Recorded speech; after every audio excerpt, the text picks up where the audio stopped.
Star Trek is no stranger to time travel. Since even before the Federation, humanity has experienced run-ins with Temporal Starships. Therefore, it's no great surprise that eventually Starfleet would develop its own temporal science ship, designed to protect the timeline against temporal incursions. By the 29th century, this came in the form of the Wells-class Timeship. Welcome to Trek Central, I'm Captain Jack. If you're interested in Star Trek, news, lore, and more, this is a place for you. While you're watching, what would you name your time-traveling Wells-class starship in Star Trek? Comment your answer below. Let's make it so. The Wells-class Temporal Starship came in at a length of 195 meters, with the internal spaces spread across 9 decks. This made the Wells-class slightly bigger than the Federation's Defiant-class design, but smaller than the Nova-class USS Equinox. Notably, the whole design of a Wells-class departed significantly from a typical Starfleet saucer and nacelle layout seen in 24th century starships. The Wells-class features a flat arrowhead-like design, with the nacelles not actually protruding from the starship.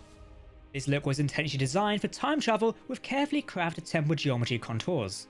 A Wells-class starship bridge would be noticeable from the exterior, as well as your conventional windows on the hull of a starship. However, an interesting point about the starship was a noticeable temporal warp core visible from the hull. Whether this needed to be noticeable from the exterior is unknown, and surely this is simply painting a giant target on a ship for where to do the most damage, so surely the temporal warp core is strongly shielded even if it is noticeable. Alongside the temporal warp core, the ship was equipped with your standard warp and impulse engines. However, with no nacelles, the ship did not have conventional buzzard collectors to replenish its fuel, instead having an intake just behind the temporal warp core to bring in matter. This might have assisted with a temporal warp core as well. Also noticeable on the ship's hull were the temporal field generators, with both a primary and secondary on board in case of failure.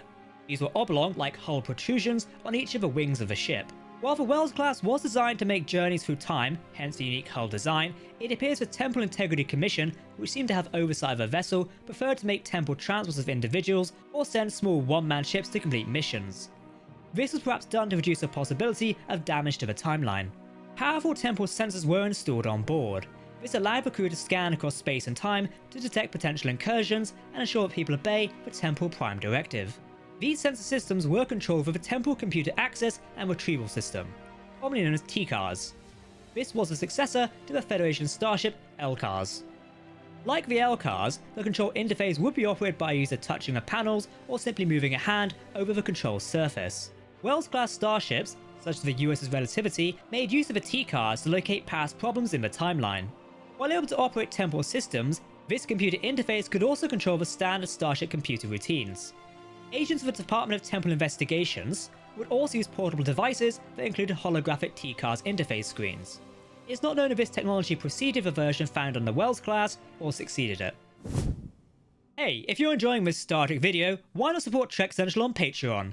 Your direct support allows us to continue making these videos. You'll also get bonus rewards like exclusive videos, behind the scenes, and more. Oh, we're also thinking of doing a book club to explore those epic Star Trek books. Sounds cool, right? Check it out in the link below. Temporal transporters were installed on the starship. This was an advanced form of Starfleet's transporter technology, which enabled the transport through both space and time. As such, a Wells-class starship could deploy individuals into specific time frames that needed correction or even protection. While equipped with phaser arrays appropriate for the 29th century, some Wells-class starships appear to be fitted with an anti-proton beam. The main armament of a Wells-class vessel was powerful disruptors. These were positioned at various locations around the hull of the ship. The main disruptor was in the ship's nose. The 29th century equivalent of a Starfleet holodeck was installed on board, but it was called a holomatrix. These rooms were used to prep temporal agents and onboard crew for their missions into different timelines. As previously mentioned, a Wells class was composed of 9 decks. The bridge featured the typical command and control systems. Technical systems, such as the transporter pad, specifically temporal transporters, which again allowed for the extraction and insertion of temporal agents into different timelines, was installed right on the bridge. At the front of the bridge, there was a rectangular view screen. This was used to display data about the time stream and the time frame being monitored by the ship. Just in front of this view screen was the Wells class's helm station. This console had seating for 2 officers. On the port side of the upper level was the commanding officer's chair. These temporal agents could remain in contact via the ship's temporal communications. This communication system was highly accurate, but seemed to have only an audio element, with no visual element. The USS Relativity, in particular, not only differed from conventional Starfleet ship design, but also from Starfleet ship registries. Instead of a standard 3-letter NCC prefix, the USS Relativity have a registry number NCV 474439-G. How the NCV registry differs from the NCC registry remains unknown, but it is worth noting that unseen graphics were created for ships docked at Starbase Yorktown in the film of Star Trek Beyond, featuring the NCV registries, so presumably other starships before the 29th century had NCV registries as well. In Star Trek's canon, we've only encountered one Wells class. This was the USS Relativity, NCV 474439-G. The starship was active in the 29th century, and initially under the command of Captain Braxton. The Relativity was commissioned at the University of Copernicus. This was a Federation shipbuilding facility that was active in the 29th century, and presumed to have produced multiple Wells-class Temporal Starships. At some point during the 29th century, the USS Relativity would become involved with the crew of the USS Voyager, which was apparently destroyed in 2375 during a 7-year voyage through the Delta Quadrant. It was discovered that a temporal disruptor was the cause of the destruction. The Relativity was set to fix the timeline and stop the temporal incursion. Captain Braxton, Lieutenant Duquesne, and the crew recruited Voyager crew members 7 of 9 and Captain Catherine Janeway to stop the ship's destruction by altering their own timeline. Their investigation eventually revealed it was the Relativity's commanding officer, Captain Braxton, or at least a future version of himself, who was responsible for Voyager's destruction. His motivation was that the Voyager crew was responsible for his eventual forced retirement from 29th century Starfleet. With the reveal, Lieutenant Duquesne took command of the starship and successfully completed the mission. He would return both Janeway and 7 of 9 to Voyager in their correct time. Duquesne did offer a stern warning to Catherine Janeway, saying that Voyager appeared too often on the Relativity's sensors. Some of the USS Relativity's crew were from races that had not yet been discovered in the 24th century. The Wells class was named after the prolific author and sociologist H.G. Wells, most famous for writing the novels The War of the Worlds and, more relevantly, The Time Machine. H.G. Wells is considered to be one of the fathers of science fiction. The Relativity was perhaps named after Einstein's theory of relativity. Additionally, the dedication plaque for the starship stated that the Relativity was the 7th ship to bear the name, but its registry number suggests it was, in fact, the 8th. However, what is even more interesting is the USS Relativity's dedication plaque lists members of the Temporal Integrity Commission. It's perceived that this organisation might have succeeded the Department of Temporal Investigations. With the conclusion of the Temporal Wars by the time of the 32nd century and the outlaw and destruction of time travel technologies, it's possible to presume that Wells-class ships would have been dismantled by that time.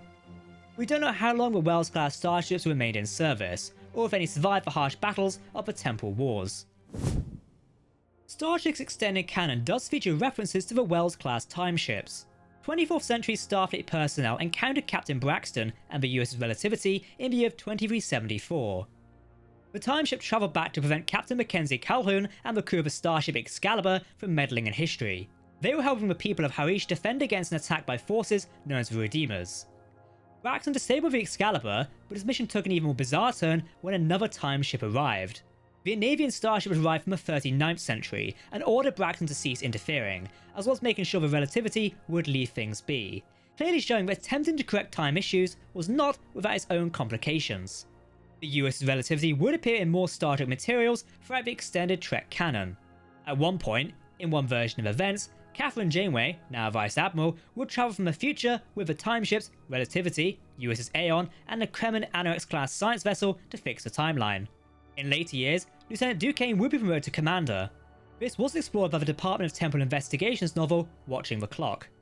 The story followed Duquesne in 2381, when he duplicated Federation President Nancy Bacco to prevent her retro-assassination. Duquesne would use the Relativity as his ship, allowing him to address the issues in the time-space, ensuring the Temporal Cold War did not intrude. In Star Trek Online, the MMO video game, the Wells-class Temporal ship is identified as a Temporal science vessel. A Wells-class under the name of the USS Pastak would appear to assist the player in a battle against the Folians in the Azure Nebula. While the player fought the Folians, the Pastak would work to repair damage to the timeline caused by the surprise appearance of the Ambassador-class USS Enterprise C. The Pastak was under the command of Captain Benjamin Walker. They would accompany the player in attending the 28th century signing of the Temporal Accords. This was a galactic treaty regulating the use of time travel and temporal alteration. Captain Walker and the Pastak would also assist the player in defending against the forces of a Krenim and the Nakul led by the Envoy. This individual is more commonly known as the mysterious Future Guy. The Wells-class actually has a mirror universe alternative model. This was a Mobius-class Temporal Destroyer, operated by the Terran Empire. Players can access and play with the Wells-class in-game. And the in-game lore explanation for this is that the Folian Assembly brought the Wells-class into the 25th century, in a similar vein to how the USS Defiant, a 23rd century Federation starship, ended up in the 22nd century mirror universe. Starfleet Wells-class Timeship was designed by legendary Star Trek starship designer Rick Sternbach. Sternbach recalled that the design of the timeship departed significantly, with the ship's inspiration being a blended arrowhead shape. The design would feature many roller coaster curves, drawn on most of the little details familiar to older Starfleet ships. Sternbach, responding to a fan's comment in 2007, suggested that it might be possible for the Aeon timeship to have been deployed from a larger vessel like the USS Relativity. As such, he did imagine the Wells-class could have some sort of shuttle bay that would open. Due to not seeing the bay in action, it was never given much design thought. So, what do you think of a Wells-class in Star Trek? Would you command one of these starships out in the final frontier, or would you prefer another design? Make sure to suggest what starship we take a look at here next on the Trek Central channel. As mentioned, you too can support the development of Trek Central's videos. Please join our Patreon via the link below. You'll get exclusive access to videos and events, as well as more Galaxy-class rewards. If you want to keep up to date on the latest Star Trek news, lore, and more, then make sure to hit that subscribe button to never miss a video from the team here at Trek Central. You can also follow us on social media or join our community Discord server. For now, I've been Captain Jack, thanks for watching, and we'll see you next time. Live long and prosper, my friends. Goodbye.